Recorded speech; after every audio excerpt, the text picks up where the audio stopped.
Radio Algeria International. It's time for the news. The permanent representative of Algeria to the United Nations, Amr Benjama, has called on the UN Security Council to take actions against the Israeli occupation, which aims to carry out ethnic cleansing and push Palestinians out of their land by targeting health infrastructure in Gaza.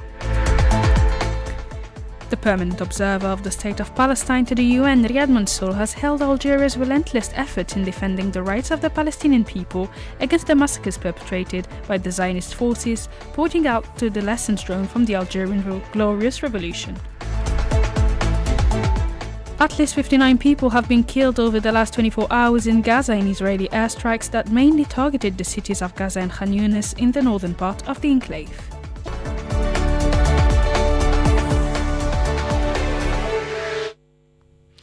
Those were the major developments. Now the full news edition. Good afternoon. The permanent representative of Algeria to the United Nations, Amr Benjama, has called on the UN Security Council to take actions against the Israeli occupation authorities, which aims to carry out ethnic cleansing and push Palestinians out of their land by targeting health infrastructure in Gaza. Mohamed Khatel has more details in this report. The ongoing Israeli aggression against the Palestinian people, particularly in Gaza, has a clear objective, which is to push Palestinians out of their land through a clear policy of ethnic cleansing. Speaking during a meeting devoted to the situation in the Middle East, convened by Algeria, which is chairing the Security Council for the month of January, and citing the report of the United Nations Human Rights Office, published on December 31st, Mr. Benjama said that one of the pillars of the Israeli ethnic cleansing policy is the systematic destruction of the health system. The Algerian ambassador to the UN underlined that after more than 3 months of siege and repeated attacks, the Israeli occupying forces invaded Kamal Adwan Hospital, the most important health facility in northern Gaza. The hospital was targeted by snipers, tanks and drones, terrorizing patients and the medical personnel. The Israeli occupying forces have actively sought to shut down Kamal Adwan Hospital, rendering it completely out of service. This raises legitimate and critical question about the real motives behind its demolition. However, what is indisputable is that the act was not driven by military necessity, but rather by a deliberate effort to deprive northern Gaza of essential health services, thereby forcing the displacement of its population. The deliberate destruction of healthcare facilities constitute a form of collective punishment, which under international law is classified as a war crime.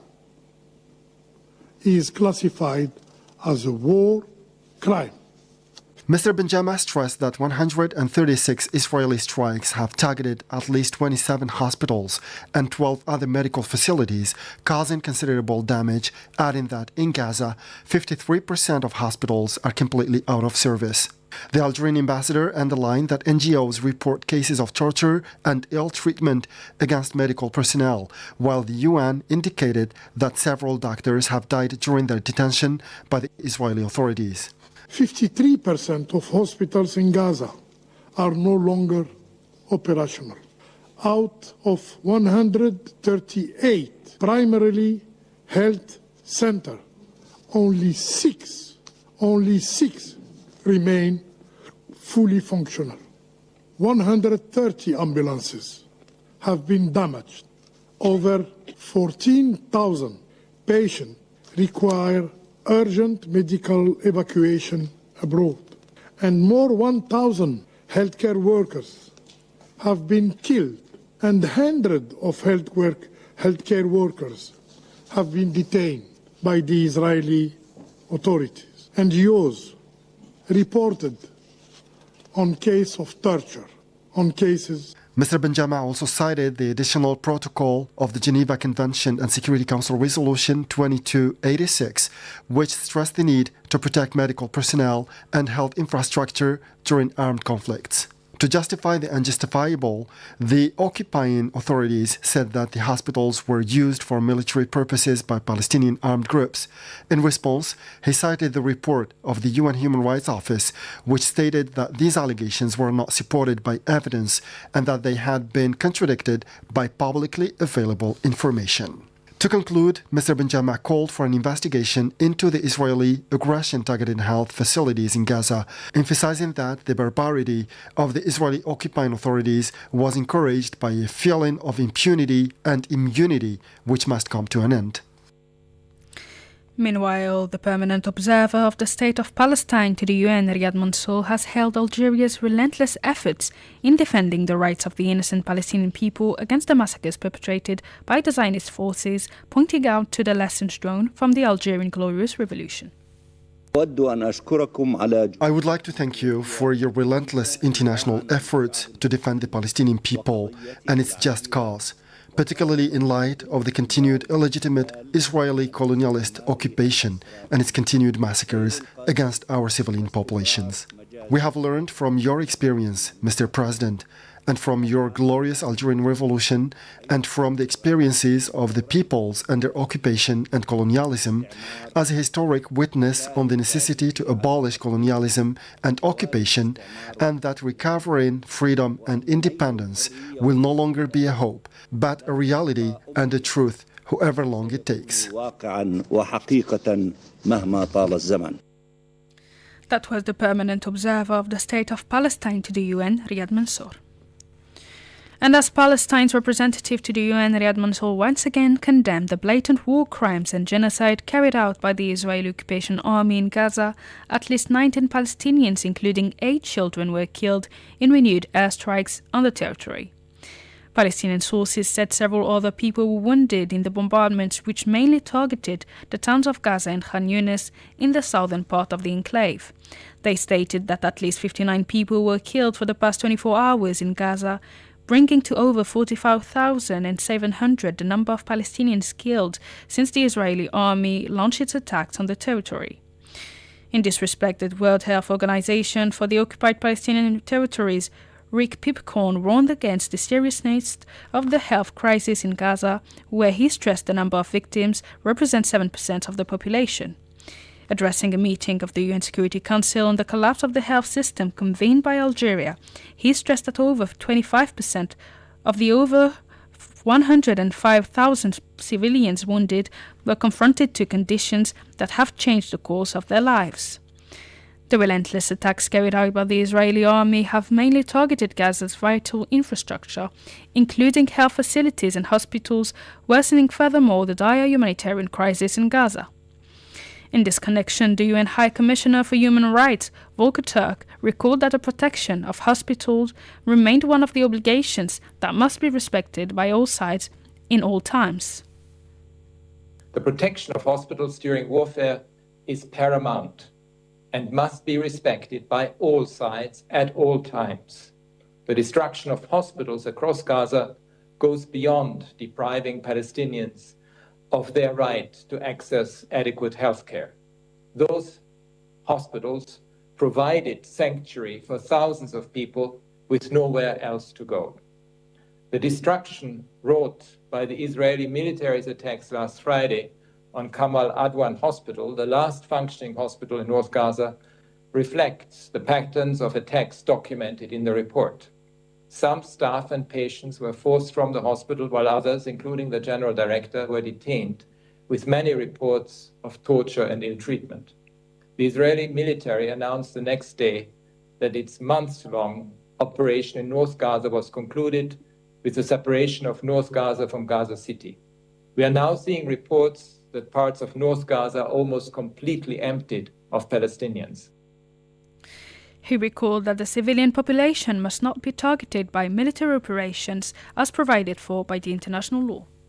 Military operations must always distinguish between military targets and civilians.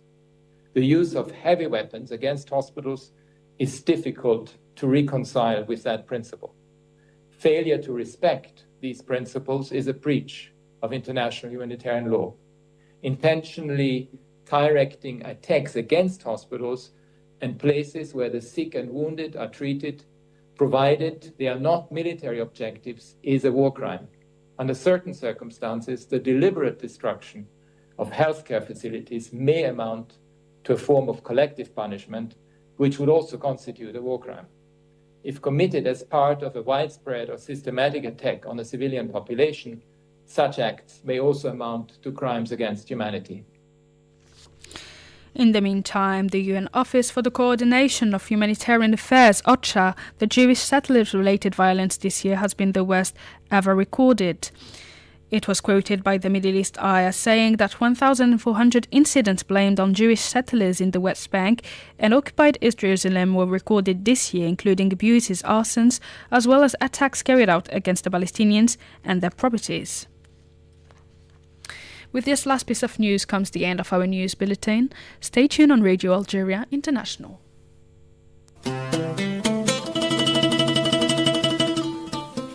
Janet is an oasis city in southeast Algeria. It is located in Elezi province, 412 kilometers from Elezi. It is inhabited by the Kel Ager Tuareg people. It is the capital of Janet district. In the heart of the Sahara, an unworldly mountain range pierces the sky with its pillars. The Hogar Massif contrasts sharply with the volcanic and dune landscape, the very soul of the Sahara. The view from Askram, 2,600 meters, in an overwhelming sight, and the views of the great sand ergs of the Sahara. This is the land of the Tuareg people, with Janet and Tamanrasset being at the center of their culture.